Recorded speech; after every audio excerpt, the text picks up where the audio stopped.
ஒரு வழியாக ஒரு வார போராட்டத்துக்கு பிறகு நடவு வேலை வயல் வேலையெல்லாம் முடிஞ்ச குசியில் நம்ம நைனா பார்த்தீங்களா ஜாலி ஒன்றும் பண்ண முடியல. குசியில் இங்கேருந்து கேணியில் சொருவல் பாயிறாரு, அதுவும் மூக்க பிடிச்சிட்டே பாயிறாரு. அவரே அப்படின்னா அவர் புள்ள நம்மளாம் 16 அடி பாய மாட்டோமா. லாக்டவுன் டைம்லலாம் அந்த கேணியை ரெண்டாக்கிக்கிட்டு இருந்தான். நம்ம நைனாவே அப்படின்னா நம்மலாம் கேட்க வாங்க நம்ம அங்கேருந்து சுருள் போட்டாச்சு. ஒரு காலத்தில் இதெல்லாம் அவ்வளோ ஜாலியாக இருந்தோம். உண்மையுமே இந்த மாதிரி கேணியில் விழுகிறதுலாம் ஒரு தனி ஃபீல் தாங்க. ஸ்விம்மிங் ஃபூல்லலாம் குடித்தா கூட இந்தளவுக்கு ஒரு ஃபீல் வராது, அவ்வளோ ஒரு ஜாலியாக இருக்கும்.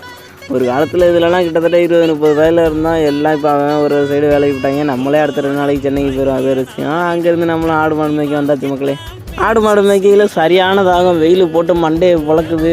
தாகமும் ஒன்றும் சொல்ல முடியல. குடிக்கிறதுக்கு பக்கத்தில் தண்ணியும் இல்லை. மாட்டை விட்டுட்டு போகலான்னா அது எல்லாம் வயலுக்குள்ள இறங்கிறோம். என்னடா பண்ணுறதுன்னு யோசிக்கையில் தான் பக்கத்தில் ஒரு ஊற்று தண்ணியோட டேஸ்ட்லாம் சொல்லி அங்கே தெரியும். கிராமத்தில் உள்ளவங்களுக்கு தெரியும் ஊற்று தண்ணி எவ்வளோ டேஸ்ட்டாக இருக்குன்னு. அள்ளி மடக்கு மடக்குன்னு குடிச்சாச்சு. தாகமும் தீர்ந்துச்சு. இதோட வீடியோ முடிஞ்சிச்சு. அடுத்த வீடியோவில் பார்ப்போம். டாட்டா.